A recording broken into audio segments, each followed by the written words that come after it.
নমস্কার। আজকে আবার আরেকটা রেসিপি নিয়ে চলে এলাম। তো আজকে তো সকাল থেকে ভালোই বৃষ্টি পড়ছে আমাদের এখানে। আপনাদের ওখানেও কেমন বৃষ্টি পড়ছে সেটা জানাবে, বৃষ্টিটাও দেখাবো আপনাদেরকে। তো ভাবলাম বৃষ্টি যখন পড়ছে আজকে একটু ভাজাভুজি কোনো রেসিপি করলে খুব ভালো হবে, খেতেও ভালো লাগবে। তো সেই জন্য আজকে আমি আপনাদের সাথে চিকেন কবিরাজি কাটলেট শেয়ার করব রান্নাটা। আপনারা সবাই হয়তো খেয়েওছেন, খেতেও খুব ভালো হয়, টেস্টি হয় খেতে। বাইরে তো এগুলোর অনেকই দাম হয়, তো সেই জন্য ভাবলাম বাড়িতেই আজকে আপনাদের বানিয়ে দেখাই। তো আপনারাও নিজেরাও বানাতে পারবেন আর বানিয়ে খেতে পারবেন। তো চলুন এখন আমি কিভাবে কবিরাজি কাটলেটটা বানাবো সেটা এখন আপনাদেরকে দেখাবো। তো আপনারাও সেটা দেখবেন আর খুব সহজে খুব সুন্দর একটা কবিরাজি কাটলেট আপনারাও বানাতে পারবেন।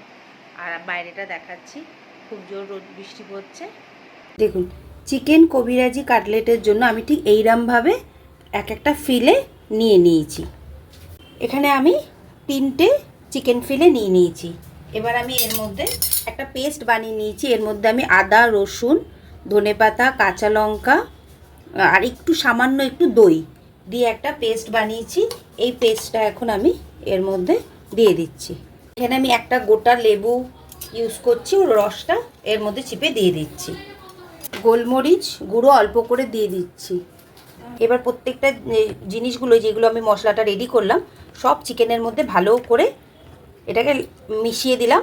আপনারা যদি পারেন এটাকে 3-4 ঘন্টা রেখে দিলে খুব ভালো হয়, আর যদি সময় না থাকে তাহলে আধ ঘন্টা রাখলেও হবে। তো আমি এখন এইভাবে প্রত্যেকটা ফিলে মশলাটা মাখিয়ে নিচ্ছি, ওলট পালট করে করবেন।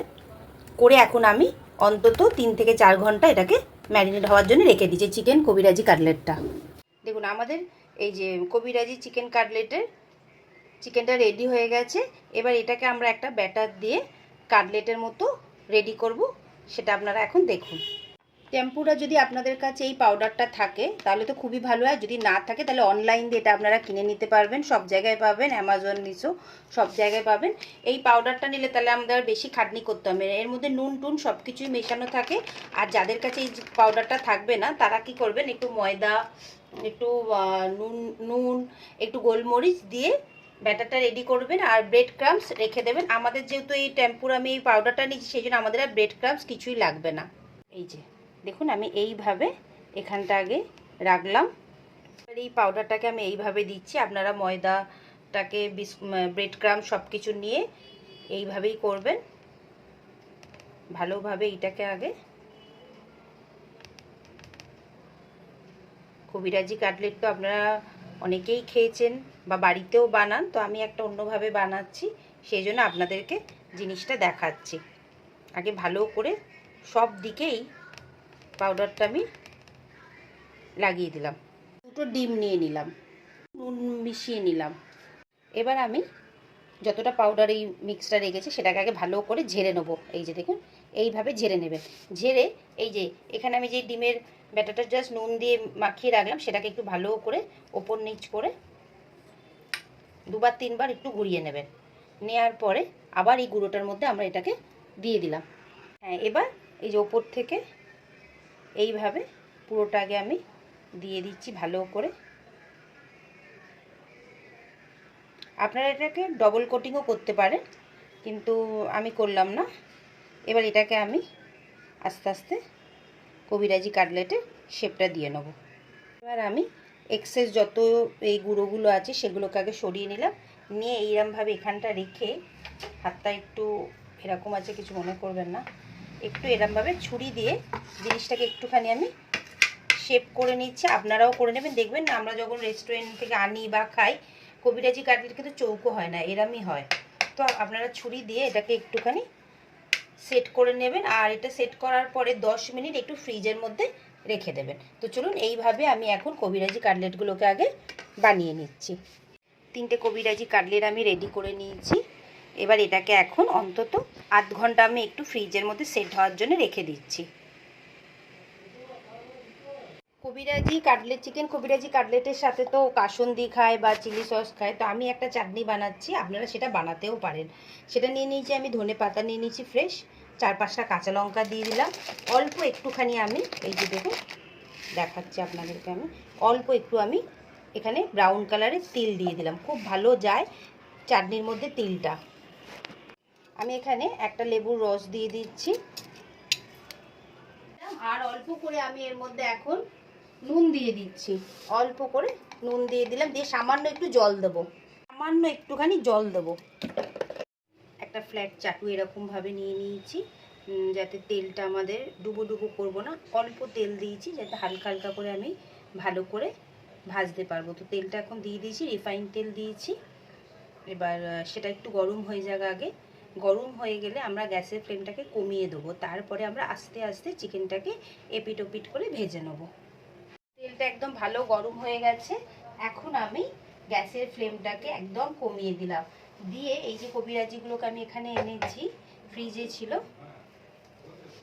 এবার আমি আস্তে আস্তে তেলের মধ্যে দিয়ে দিলাম, দিয়ে গ্যাসের ফ্লেমটা কিন্তু কমিয়ে দিয়েছি। এখন এটাকে আস্তে আস্তে, এখন ধরবো না, এটা আস্তে আস্তে আগে এক পিট করে আগে হবে। সাইডে জায়গা আছে সেই জন্য আমি আরেকটা কাটলেটও আস্তে করে এখানটাতে দিয়ে দিলাম। এবার আমি কি করব, এই তেলটাকে জাস্ট ওপর থেকে এইভাবে দিতে থাকবো, এইভাবে যাতে ওপরটাতেও গরম গরম তেলটা যায় সেইভাবে। এখন আমি দুটোতেই এই যে দেখুন এইভাবে এখন দিতে থাকছি। এবার এক পিঠ হয়ে গেছে, ভালো করে আস্তে আস্তে ধরবেন, নাহলে তেলটা গায়ে ছিটকে আসবে।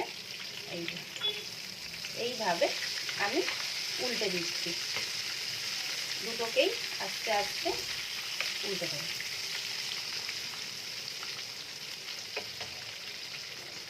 দিয়ে আবার ভালো করে এখন ভাজবো। দু পিঠি আমি কিন্তু এরকম লাল করে 1-2 মিনিট অন্তর অন্তর এপাট ওপাট করে দিচ্ছি, করে এটাকে একদম ভালো করে আগে ফ্রাই করে নেবো।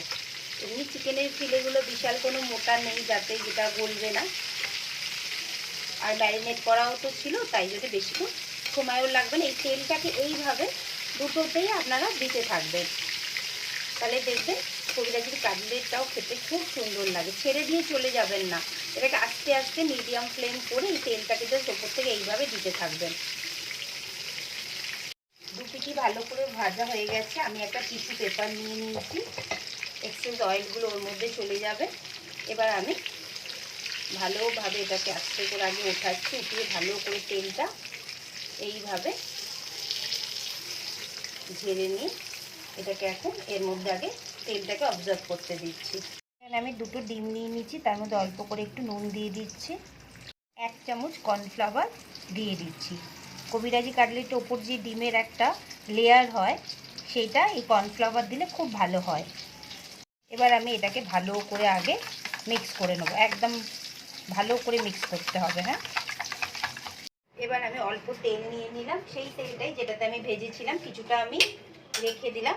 এবার এই যে ডিমের যেটা আমি একটা কর্নফ্লাওয়ার দিয়ে গুলেছিলাম, সেটাকে আপনাদের হাত দিয়েই করতে হবে। এই যে হাতে এইভাবে নিয়ে এইভাবে লেয়ারটা ভালো করে আগে তৈরি করতে হবে, এইভাবে একটু বেশি করে দিতে হবে, এরকমভাবে আগে দিয়ে দিলাম। এবার আমি গ্যাসের ফ্লেমটাকে এখন একটু বাড়িয়ে দিলাম, দিয়ে এটাকে আগে হতে দিলাম ভালো করে। এবার আমি একটা ফ্রাই নিয়ে নিচ্ছি, এইভাবে নিয়ে নিলাম, নিয়ে জিনিসটাকে এইভাবে ধরতে হবে, ধরে আস্তে করে উল্টাতে হবে। এই যে এইভাবে দেখুন কবিরাজি কাটলেট রেডি হয়ে গেল। ভালো করে বোঝা যাচ্ছে কিনা সেজন্য একটু ভালো করে দেখাচ্ছি আপনাদের সামনে দিয়ে ক্যামেরা এনে। এই যে কবিরাজি কাটলেট রেডি।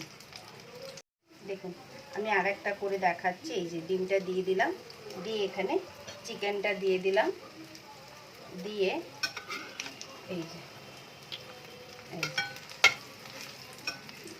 কেমন লাগলো আপনাদের ভিডিওটা অবশ্যই বলবেন, আমার চ্যানেলটাকে সাবস্ক্রাইব করবেন, কমেন্ট করবেন। আর কবিরাজি কাটলেটের ব্যাপারে যদি কিছু জানার থাকে রেসিপির ব্যাপারে, তাহলে অবশ্যই আপনারা বলবেন, আমি আপনাদেরকে বলবো কিছু কোয়েশ্চেন থাকলে। আর আপনারা কে কোথা থেকে দেখছেন সেটাও নিশ্চয়ই জানাবেন। চাটনিটা রেডি করেছিলাম সেটাকেও ঢেলে দিলাম। চাটনিটা তো খুব ঝাল ঝাল হয়েছে। আপনারা এখানে কাসুন্দি দিয়েও খেতে পারেন বা চিলি সস টমেটো সস দিয়েও খেতে পারেন। কেমন লাগলো কবিরাজি চিকেন কবিরাজি কাটলেটটা নিশ্চয়ই বলবেন। আর ভালো লাগলে একটা লাইক কমেন্ট করবেন। আর ফেসবুক পেজ থেকে দেখলে ফলো করবেন। আর ইউটিউব থেকে দেখলে সাবস্ক্রাইব করে দেবেন চ্যানেলটা। আমরা করে এখন দেখাচ্ছি, দেখুন ভালো বৃষ্টি পড়ছে, সেই জন্য ভাবলাম আজকে একটু ভালো রেসিপি বানাই, খেতেও খুব ভালো লাগবে। তো চলুন এখন কিভাবে আমি কবিরাজি কাটলেট বানাবো সেটা এখন আমি আপনাদেরকে দেখাচ্ছি। কবিরাজি কাটলেট তো বানানো হয়ে গেল। আপনারা রেসিপিটা নিশ্চয়ই দেখেছেন, বাড়িতে বানাবেন এরকম সুন্দরভাবে কবিরাজি কাটলেট, তাহলে খুব সুন্দরভাবে আপনারাও বাড়িতে খেতে পারবেন। রেসিপিটা কেমন লাগলো অবশ্যই বলবেন।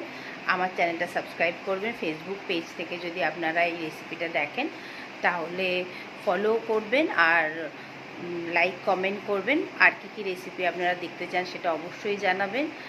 আর যারা আপনারা ইউটিউব থেকে দেখছেন তারা সাবস্ক্রাইব করবেন চ্যানেলটাকে। আর রেসিপিগুলো কেমন লাগছে নিশ্চয়ই বলবেন। তো চলুন আবার একটা নতুন রেসিপির সাথে খুব তাড়াতাড়ি দেখা হবে।